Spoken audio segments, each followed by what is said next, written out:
So let's talk about the US betrayal of the EU when it comes to Ukraine. So you see, the US has been selling weapons, it has been actually behind Maidan, this color revolution, this overthrowing of government in 2014.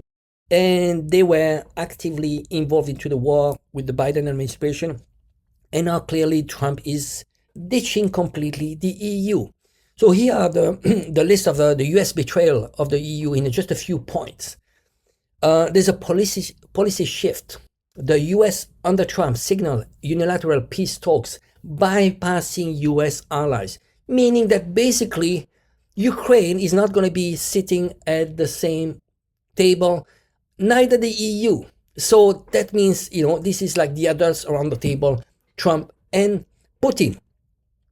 So negotiation exclusion. So US might negotiate with Russia without the EU or Ukraine, sidelining completely Europe. And actually important, very important for Trump, the EU doesn't exist. Basically, he actually despises the EU, which is part of the globalist agenda, and he despises that because he recognizes nation state, but not those supranational entities. Financial burden, very important. Money, money, money. The US pushes EU to fund Ukraine's defense and reconstruction. So basically, who is going to foot the bill? Ukraine used to be, before the war, was actually a failed state. Now it's destroyed. And who's going to reconstruct Ukraine? That is going to be the gullible, naive EU taxpayers, because, sorry, you are actually a victim of not very smart government. NATO concerns. US officials suggest Article 5 might not apply to Ukraine peacekeeping. What it means, Trump, by here is that basically you want to go into Ukraine. Well, if you have any problem, there's Article 5. That means that you are any countries that attack you, we are together into this. We actually should defend you. Now, Trump is saying, if you want to go into Ukraine, that's your own business. I'm not going to save you there. That's a big shift. Strategic priorities. US actions seem to prioritize weakening EU-Russia economic ties over EU security.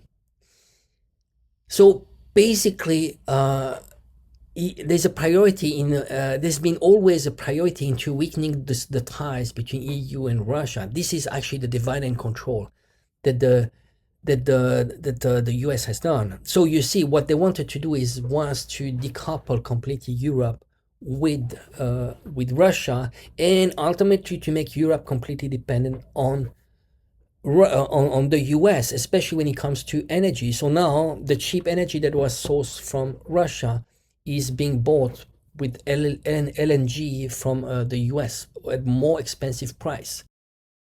Lack of transparency. The US is not transparent with the EU about Russia's negotiations. So basically, Trump is not going to feed EU about what are going to be the discussion about. So EU completely out of the picture.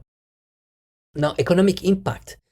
US sanctions on Russia economically harm EU nation like Germany.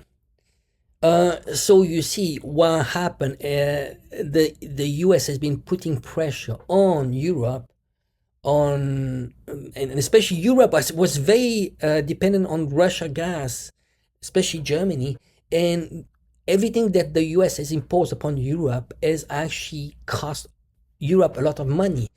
A lot of the heavy industry in Europe, especially in Germany, are reliant on cheap energy from Russia. So once especially Germany doesn't have access to cheap energy from Russia, they become less competitive. And basically, that means that those industries are leaving Germany, and Germany is becoming desindustrialized.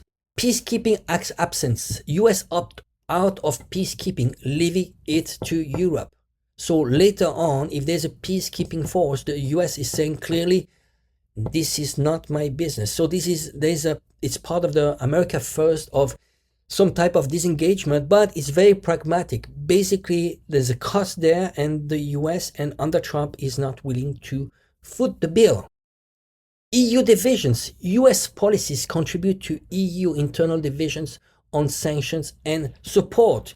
You see, the EU is extremely divided when it comes to Russia. Russia has not been that aggressive with the EU. Basically, they were not, they could have cut the gas, all the energy. They could have been extremely aggressive with the EU. They weren't, because they know that this is temporary. There are tensions, and Ukraine is a big problem. But one day they will have to sit down. Russia is going to sit down with the EU. So Putin wanted to keep good relationship.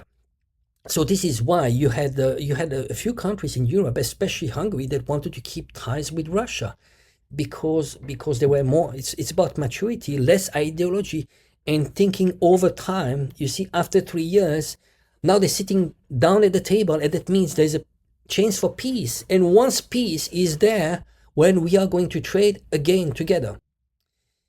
So here clearly what we see is EU and Ukraine useful idiots. We see they are being used, discarded like used condoms. And that's a reality. And this is not the first time that the US is doing that.